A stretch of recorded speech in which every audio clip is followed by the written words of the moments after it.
नमश्री जतिराजाय विवेकानंदसूरये सच्चित सुख स्वरूपाय स्वामिने तापहारिणे। पूज्यपाद स्वामी नित्यमुक्तानंद जी और स्वामी सर्वलोकानंद जी महाराज, श्रद्धाभाजन अन्यान्य सन्यासी एवं ब्रह्मचारी महाराजेरा, आमार प्रिय छात्र छात्री भाई बोनेरा, आज জাতীয় যুব দিবস। प्रति बछर এই দিনটিকে আমরা পালন করি, কারণ আজকে বিশেষভাবে বিবেকানন্দ মননের দিন, বিবেকানন্দ অনুধ্যানের দিন। এই বিবেকানন্দ মনন এবং বিবেকানন্দ অনুধ্যানের প্রয়োজনীয়তা আছে এই কারণে যে এই মনন এবং অনুধ্যানের মাধ্যমে আমরা বিবেকানন্দ জীবন থেকে আমাদের চলার পথের রসদ পাব, পাথেয় পাব। যদিও বিবেকানন্দ অনুধ্যান এই দিনটিতেই সীমাবদ্ধ থাকা উচিত নয়, তবুও জাতীয় যুব দিবস বলে এই দিনটিকে আমরা বিশেষভাবে বেছে নিই, স্বামীজির জন্মদিন। সেই বিবেকানন্দ অনুধ্যানের চেষ্টা করি সংক্ষেপে। বিবেকানন্দের জীবন বিশাল এবং তার বাণীর পরিব্যাপ্তিও কম নয়। স্বাভাবিকভাবেই প্রশ্ন জাগে, বিবেকানন্দ কে?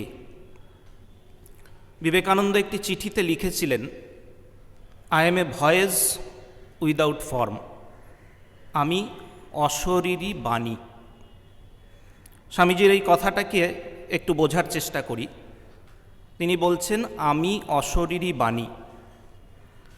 এখন বিবেকানন্দের আমি বলতে কি বুঝব? তিনি তো স্বমহিমায় উজ্জ্বল। শ্রীরামকৃষ্ণদেব এই বিবেকানন্দ সম্পর্কে অনেক উক্তি করেছেন, যেমনি বলছেন যে ও নররূপী নারায়ণ, জগৎ কল্যাণের জন্য ধরাধামে অবতীর্ণ। এরকম অনেক উক্তি রয়েছে। গিরিশবাবুর খুব সুন্দর একটা কথা আছে। তিনি স্বামীজির বিশালতা বোঝাতে গিয়ে বলছেন যে নরেনকে বাঁধতে গিয়ে স্বয়ং মহামায়া বিপদে পড়ে যান। তিনি নরেনকে যত বাঁধতে যান সে তত বড় হয়ে যায়, ফলে মহামায়ার দড়ি আর কুলোয় না। স্বামীজি আমেরিকাতে ছিলেন। এক বক্তৃতায় ঈশ্বর সম্পর্কে ব্যাখ্যা করতে গিয়ে নিজেই বলে ফেলেছিলেন যে আই এম গড। এই হচ্ছে বিবেকানন্দের আমি। আমাদের পক্ষে বোঝা একটু শক্ত হয়। কেন তিনি অশরীরী?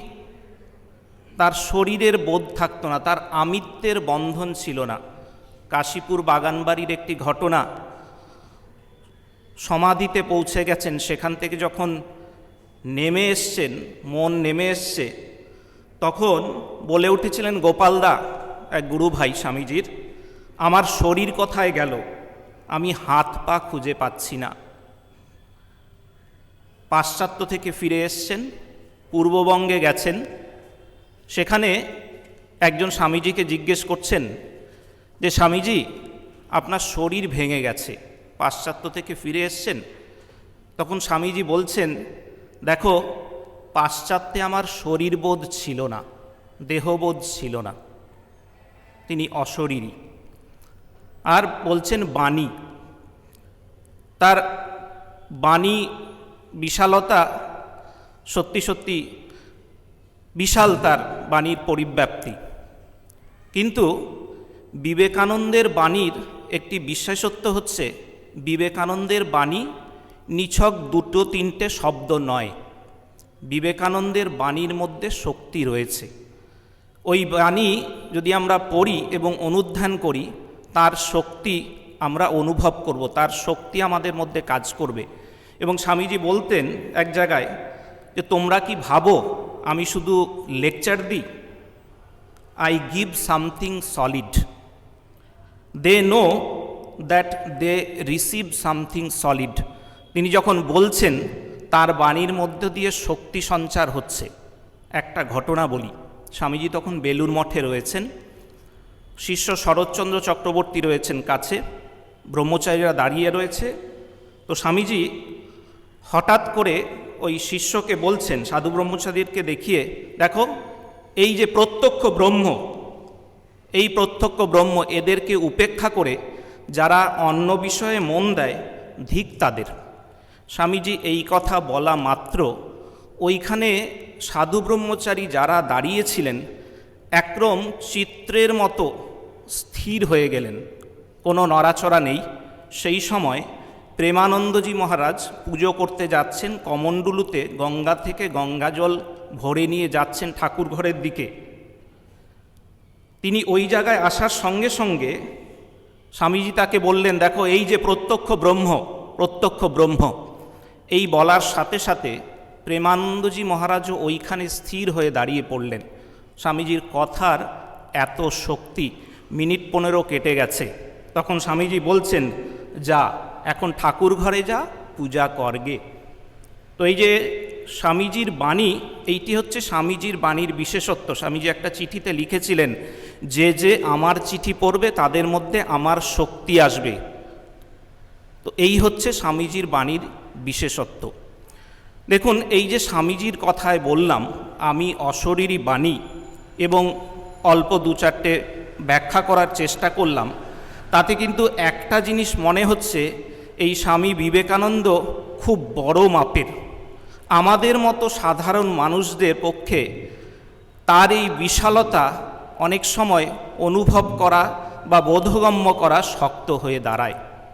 এবং স্বামীজির আরও অনেক পরিচয় রয়েছে। মহাযোগী তিনি, জ্ঞানী শ্রেষ্ঠ, দিব্য বাগ্মী, দার্শনিক। আমরা এইসব বহু কথায় বিবেকানন্দকে ভূষিত করার চেষ্টা করি, এবং সেটা করতে গিয়ে ওই অনেকটা হিমালয় বন্দনা করার মতো আমরা বিবেকানন্দকে দূরে সরিয়ে রাখি। ভুলে যাই যে বিবেকানন্দকে ভালোবাসতে হবে। বিবেকানন্দকে ভালোবাসার অর্থ হচ্ছে এই, বিবেকানন্দকে নিজেদের জীবনে নিয়ে আসা। এই যা কিছু বললাম এর পাশেও কিন্তু বিবেকানন্দের আরেকটি রূপ রয়েছে, সেইটি হচ্ছে বিবেকানন্দ বন্ধু। বিবেকানন্দ মানুষের বন্ধু, বিবেকানন্দ আমাদের বন্ধু। বিবেকানন্দের একটা বন্ধুর রূপ আছে। বন্ধুকে, তিনি আমাদের বন্ধু হতে পারেন যিনি কিনা আমার সঙ্গে পার্থক্যকে ঘুচিয়ে দিয়ে আমার সাথে সমভূমিতে এসে দাঁড়াবেন। বিবেকানন্দ বন্ধু এই কারণে যে বিবেকানন্দ কিন্তু মানুষের সাথে যখন যেরকম প্রয়োজন হয়েছে তার সাথে তার ওই পার্থক্যটুকুকে ঘুচিয়ে তার সাথে সমভূমিতে এসে দাঁড়িয়েছেন। আমার মনে হয় আমরা এই বন্ধু বিবেকানন্দকে ভালোবাসতে পারি।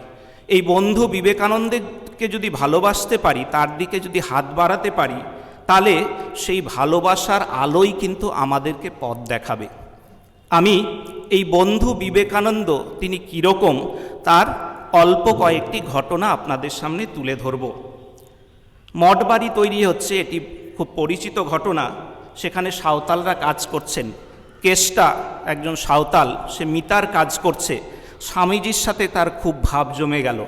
স্বামীজির খুব ইচ্ছে হলো যে কেষ্টাকে তিনি খাওয়াবেন একদিন। বললেন, হ্যাঁ রে, আমরা যদি রান্না করে একদিন খাওয়াই, খাবি তো? এখন কেষ্টার ওদের নিয়ম হচ্ছে, ওদের বিয়ে হয়ে গেছে, সুতরাং অন্যের তৈরি নুন দেওয়া খাবার খাবে না। স্বামীজি বললেন, আমরা যদি রান্না করে দিই এবং তোরা নুন মিশিয়ে নিস? বলল, হ্যাঁ, হতে পারে। স্বামীজি কিন্তু একদিন খাবার রান্না করলেন, রান্না করালেন।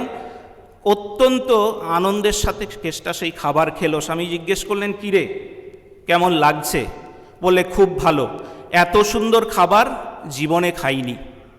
স্বামীজি পাশ্চাত্য থেকে ফিরছেন জাহাজে করে, এডেন জাহাজ বন্দরে নেমেছেন। সেখানে ঘুরছেন, ঘুরতে ঘুরতে দেখছেন একজন ভারতীয়, সে একটা দোকান সাজিয়ে বসে আছে, কোনো অসুবিধে নেই। স্বামীজি চুপচুপ করে তার কাছে পৌঁছে গেলেন, তার পাশে দাঁড়ালেন, দাঁড়িয়ে তার সাথে গল্প জুড়ে দিলেন। এবং দারুণ গল্প। সেই দোকানদার, ভারতীয় দোকানদার, একজন ভারতীয়কে পেয়ে অত্যন্ত খুশি। স্বামীজি তার সঙ্গে একটু হুকোয় করে তামাকও খেয়ে নিলেন। এই যে তিনি জগৎ বিখ্যাত এত বড় মাপের তার কাছে এটা কোনো বাধা হয়ে দাঁড়ালো না ওই একটি দোকানদারের পাশে গিয়ে তার সঙ্গে মিলেমিশে গল্প করার ক্ষেত্রে। বলরামবাবুর বাড়িতে গান হবে, স্বামীজি গান গাইবেন, পাকোয়াজ বাজানোর একজন লোক দরকার, কাউকে পাওয়া যাচ্ছে না। স্বামীজি একজনকে বললেন, যা অমুক জায়গায় জগন্নাথ ঠাকুর থাকেন। জগন্নাথ ঠাকুর স্বামীজির ছোটবেলার সময়ের, তিনি খুব ভালো পাকোয়াজ বাজাতেন। যে যাচ্ছিল এই জগন্নাথ ঠাকুরকে ডাকতে, স্বামীজি তাকে বললেন, দেখ গিয়ে বলবি যে নরেন ডাকছে পাকোয়াজ বাজাতে হবে, বিবেকানন্দ ডাকছে এটা বলবি না, কিন্তু নরেন ডাকছে বলবি।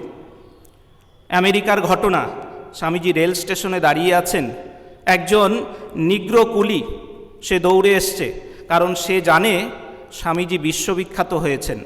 এসে স্বামীজির সঙ্গে করমর্দন করছেন এবং করমর্দন করে বলছেন যে আমাদের মধ্যে একজন এত বড় হয়েছে, খুব আনন্দ হচ্ছে। স্বামীজি কিন্তু নিগ্র নন, স্বামীজি চুপ করে শুনলেন, একটি কথাও বললেন না। মঠের ঘটনা, মঠে সেই সময় বেশ কিছু ছেলে থাকতো। তো একটি ছেলে, একবার একটা ঘটনা হয়েছে যে সে ছেলেটি পয়সা চুরি করেছে, এবং পয়সা চুরি মস্ত অপরাধ, তাও আবার মঠে। তখন ব্রহ্মানন্দজি মহারাজ রয়েছেন, রাজা মহারাজ, তিনি অত্যন্ত রেগে গেছেন, প্রচণ্ড বকছেন ছেলেটিকে। স্বামীজি দেখলেন বাচ্চা ছেলে এই রকম করে ফেলেছে, কিন্তু রাজা মহারাজের হাত থেকে তাকে বাঁচাতে হবে, কি করা যায়? তিনি রাজা মহারাজকে ডাকলেন, বলছেন, রাজা দেখ ও আর কি করবে, ওর হাতে তো আর পয়সা ছিল না, ওরও তো একটু নকলদানা ঘুগনি খাবার ইচ্ছে হয়, হাতে 2-4 পয়সা দিয়ে রাখতে পারতিস, ও কি বেচারি কি করবে? এই সব কথা বলে ছেলেটিকে কিন্তু তিনি বাঁচালেন। আরেকবার একটি ছেলে জাপান থেকে ওকাকুরা স্বামীজির জন্য একটা ফুলদানি দিয়েছে, সেই ছেলেটি নাড়াচাড়া করতে গিয়ে সেই ফুলদানিটি ভেঙে ফেলল। এখন একজন বৃদ্ধ সন্ন্যাসী প্রচণ্ড খেপে গেছেন, সেই ছেলেটিকে প্রচণ্ড বকছেন। স্বামীজি দেখছেন একে বাঁচাতে হবে, কি করা যায়? তিনি ওই বৃদ্ধ সন্ন্যাসীকে ডাকলেন, সে প্রচণ্ড উত্তেজিত, বলছেন, আরে তোমাকে দেওয়া ফুলদানি ভেঙে ফেলেছে। তখন স্বামীজি কি করবেন বলছেন, দেখো ওই কাচের জিনিসের মরণ তো ওইভাবেই হবে, ওদের কি আর কলেরা হবে নাকি টাইফয়েড? সে আর কি করবে? সেই বাচ্চা ছেলেটিকে ছেড়ে দিল। স্বামীজির দিল খোলা, কোনো কিছু নিজের কাছে থাকতো না। একবার হুড খোলা গাড়িতে তিনি বলরাম মন্দিরে যাচ্ছেন, সঙ্গে রাজা মহারাজ রয়েছেন, পকেটে একটা সোনার ঘড়ি। যে কোচম্যান রয়েছে সে কিন্তু বারবার তাকাচ্ছে ওই সোনার ঘড়িটির দিকে। বলরাম মন্দিরে গাড়ি পৌঁছলো, স্বামীজি বললেন কোচম্যানকে, কিরে পছন্দ হয়েছে বুঝি? সোনার ঘড়িটা খুলে তিনি দিয়ে দিলেন। রাজা মহারাজ বুঝলেন যে তো কিচ্ছু করার নেই, ঘড়িটির মূল্যের জন্য নয়, রাজা মহারাজ দেখলেন এটি স্বামীজি ব্যবহার করছেন। তিনি স্বামীজিকে বললেন যে আপনি যান, আমি পয়সা মিটিয়ে আসছি। স্বামীজি চলে গেলে ওই যে কোচম্যান, তাকে তিনি কিছু বেশি পয়সা দিয়ে সোনার ঘড়িটা আবার নিয়ে নিলেন। এই যে স্বামীজি একজনের পছন্দ হয়েছে, আর কিছু মূল্য ইত্যাদি না ভেবে সঙ্গে সঙ্গে তাকে দিয়ে দিচ্ছেন। মঠে দুর্গাপুজো হচ্ছে, একটি ছেলে গৌর, তার অত্যন্ত জ্বর, আর স্বামীজি সেই সময় রয়েছেন, স্বামীজির সঙ্গে দেখা করতে এসছেন ম্যাকলাউড, নিবেদিতা ইত্যাদিরা। স্বামীজি তাকে বলছেন, আরে তোমরা ওদিকে গৌর বলে ছেলেটি সে জ্বরে কাতরাচ্ছে, তোমরা এখানে এসছো, যাও তোমরা গৌরের সেবা করো। নিবেদিতা, ম্যাকলাউড সব গিয়ে ওই বাচ্চা ছেলে গৌর যে জ্বরে পড়ে আছে তার মাথায় হাত বোলাতে লাগলো। সে তো দেখছে যাক মেম সাহেবরা এসে আমার মাথায় হাত বোলাচ্ছে। স্বামীজির এইরকম কনসার্ন ছিল। দেওঘরে গেছেন, হাঁটতে বেরিয়েছেন, সঙ্গে একটি বাচ্চা ছেলে, দেখলেন বাচ্চা ছেলের জুতোর ফিতে খুলে গেছে, কিছু নয়, বিশ্ববিখ্যাত বিবেকানন্দ কিন্তু নিচু হয়ে সেই বাচ্চা ছেলেটির জুতোর ফিতে বেঁধে দিচ্ছেন। তার সেবক নির্ভয়ানন্দ কানাই, তিনি অসুস্থ স্বামীজির সেবা করছেন, স্বামীজির ঘুম পাড়াবার জন্য পাখার বাতাস করছেন। এই পাখার বাতাস করতে করতে ক্লান্ত নির্ভয়ানন্দ সে কিন্তু স্বামীজির কোলেই মাথা রেখে ঘুমিয়ে পড়ছেন। স্বামীজি চুপচাপ শুয়ে আছেন, কারণ তিনি যদি নড়াচড়া করেন তাহলে সেবকের ঘুম ভেঙে যাবে। এই হচ্ছে বিবেকানন্দ। তিনি গুরু, তিনি বন্ধু, তিনি পিতা মাতা সব। স্বামীজির জীবনে এই রকম অজস্র ঘটনা রয়েছে যেখানে তিনি সমস্ত বয়সের মানুষের কাছে গিয়ে পৌঁছে গেছেন, বন্ধু হিসেবে দাঁড়িয়েছেন। এই বন্ধু বিবেকানন্দকে যদি আমরা বোঝার চেষ্টা করি, মনে হয় বিবেকানন্দকে বোঝা, বিবেকানন্দকে নিজেদের কাছে পাওয়া আমাদের পক্ষে অনেক সহজ হবে। শেষ করব ম্যাকলাউডের কথা বলে, স্বামীজির পাশ্চাত্য অনুরাগী। তিনি বলতেন, তিনি পরিচয় দিতেন, বলতেন, দেখো আমি ওই বিবেকানন্দের চেলা টেলা নই, আর বিবেকানন্দকে আমি গুরু বলে মানি না, তিনি আমার বন্ধু। তার দয়াতেই আমি একজন ভালো খ্রিশ্চান। স্বামীজিকে আমি জিজ্ঞেস করেছিলাম, স্বামীজি আমি কীরকম হব? স্বামীজি বলেছিলেন, জো বি ইয়োর সেলফ। দেখো বিবেকানন্দ যেমন সত্যি, আমিও তেমন সত্যি, তুমি আমি আমরা সবাই সত্যি, এটা তোমরা অনুভব করো। তিনি এসেছিলেন আমি এসেছি বলে, আর আমি এসেছি তিনি এসেছিলেন বলে। তার কাজের জন্য আমাদের প্রত্যেককে দরকার, কাউকে ফেলবার উপায় নেই। তোরা বিবেকানন্দের ছেলে, গ্লোরি আনটু হিম, বিবেকানন্দের জয় হোক।